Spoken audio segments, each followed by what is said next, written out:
Hello everyone, welcome to VLearn and welcome to the course Introduction to the Genetics. I am Ashish Kumar, your host for the Introduction to the Genetics course. Hope you enjoyed the last class. If you have any doubt at any point of time, let me know and I will try to answer every of your doubts. In last class, we studied about how Mendel did his experimentation part. So he did his experiment in 3 steps. The first step was selecting a parent plant.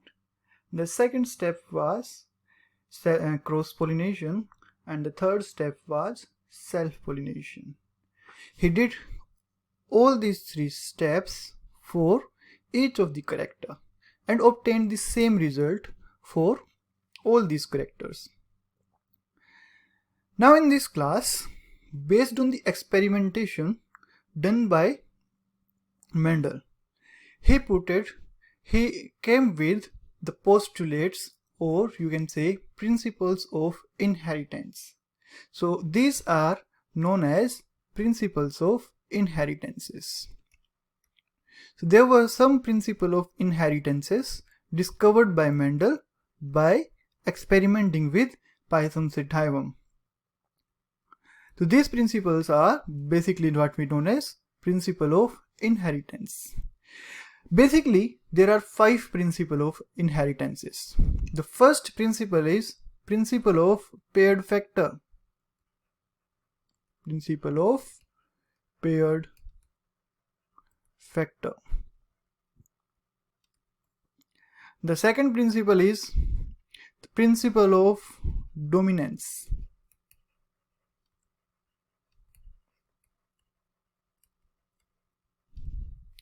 The third principle is principle of segregation.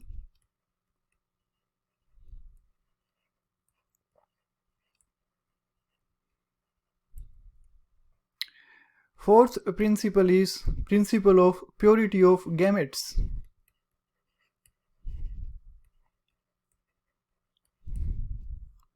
And the fifth principle is principle of independent assortment. Principle of independent assortment. Out of these 5 principles, we have got 3 laws.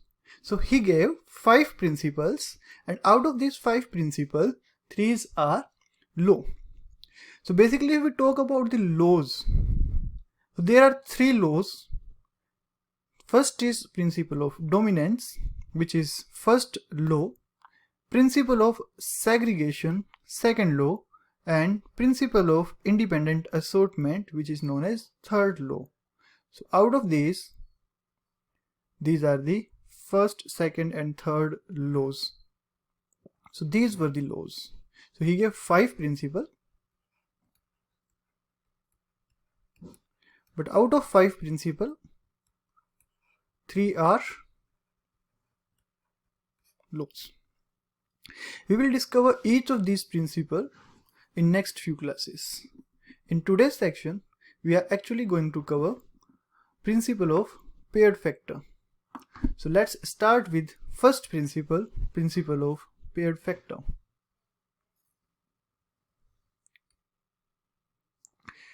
So first principle, principle of paired factor.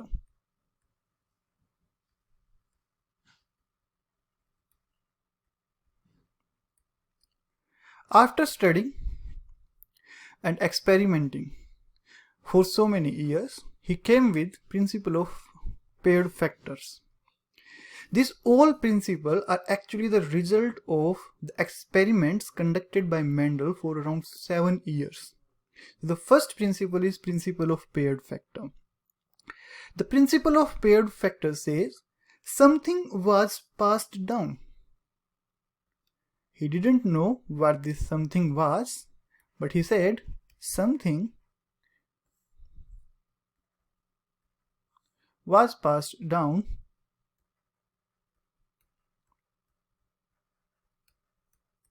from one generation to next generation unchanged. So here the keywords are something and unchanged. So something is passed down unchanged from one generation to the next generation.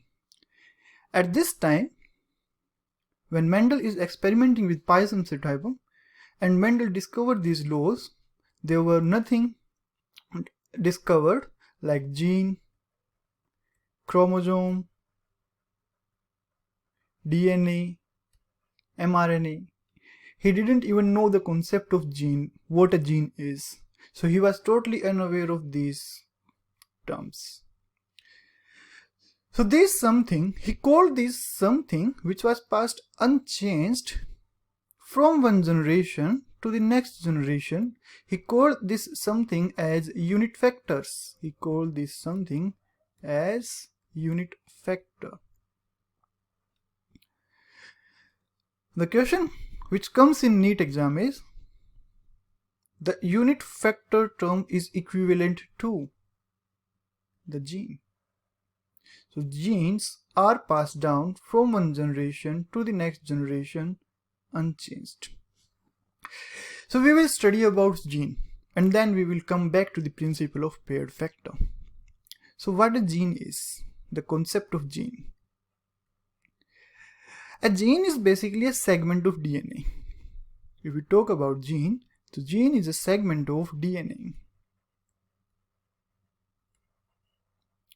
And this segment of DNA is basically present on the chromosome. If we talk about the structure of a chromosome is a rod-like structure.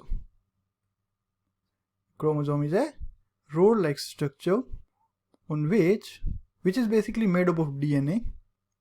And on this rod-like structure, small segments are present. These small segments are what we call gene. In human, there are approximately 25,000 genes. The number is not fixed, it can vary. So the number ranges from 25,000 to 30,000. Or we can say there are about 25,000 genes present in entire human genome. The number of genes on a single chromosome is also not fixed. All chromosomes have different number of genes. Like first chromosome have most number of genes in human. And these numbers are basically not fixed. The second is the position of gene. The position of gene, let's say this gene is basically present on this particular site. This particular site on which this gene is present on chromosome is what we called locus. So the site on which gene is present is what we called locus. So locus is basically the position of the gene on chromosome. So position of the gene on chromosome is what we called locus. Now from this word gene, we will study the concept of dominance and the concept of recessiveness. We will go and deep dive into the concept of dominance and recessiveness in this concept only. So how the genes are related to the dominance and recessive phenomena. Let us say this gene is an example of growth hormone producing, because basically all the hormones, most of the enzymes and hormone are basically made up of proteins. So this gene codes for growth hormone in plant, which is gibberellic acid. Let us say this gene undergoes transcription. What is transcription? Transcription is basically formation of RNA molecule. So from DNA, RNA is formed. This is what we call transcription. So this is the mRNA formed from this particular gene. And we have considered this gene as a growth hormone in plants, which is responsible for increasing the height, internodal elongation, which is basically help in internodal elongation, which in return help in tallness of the plant. So this mRNA, which is produced through the transcription, this mRNA undergoes translation. This process of translation helps mRNA to produce protein. If we talk about protein are one of the most abundant biomolecule in our body. And protein, basically if we talk about protein, almost all enzymes are basically protein. Almost all enzymes are protein. So if we talk about protein are enzymes. And you know that enzymes help in enzymatic reaction. So all the enzymatic reactions are basically carried out by these proteins, which are formed by translation through mRNA. Let us say this protein is a growth hormone, which is gibberellic acid in plant. The main function of this hormone is internodal elongation. This gibberellic acid helps in internodal elongation.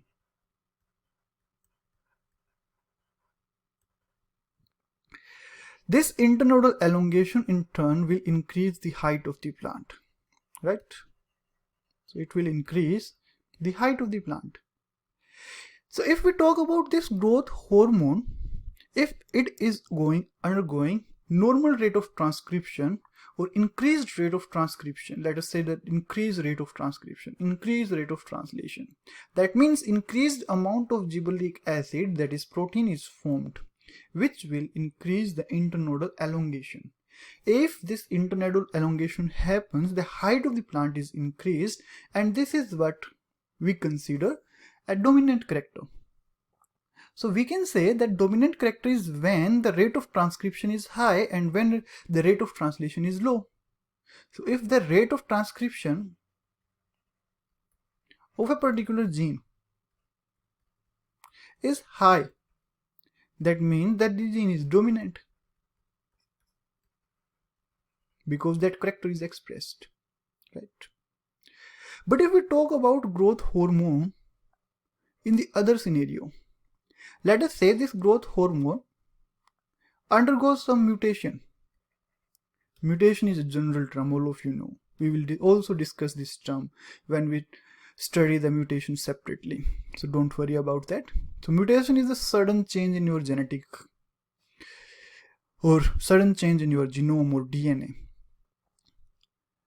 Let us consider this part after undergoing mutation undergoes transcription and the process of translation. By the process of the transcription, the mRNA is formed. But this mRNA will not be similar to the mRNA in the first place, or in the first case we have studied. So this mRNA is basically the changed mRNA, or you can say the faulty mRNA. This faulty mRNA undergoes the process of translation and produces the less amount, because the translation will be affected. So the rate of transcription is lowered, rate of translation is lowered, and in turn the protein synthesis is lowered. So the amount of protein which is being produced, so protein synthesis will be decreased. Protein is decreased. What does this mean? This means basically we are going to have less amount of growth hormone, less amount of gibberellic acid means. And gibberellic acid is basically, responsible for increasing the internodal elongation in the plants, and in turn the height of the plant.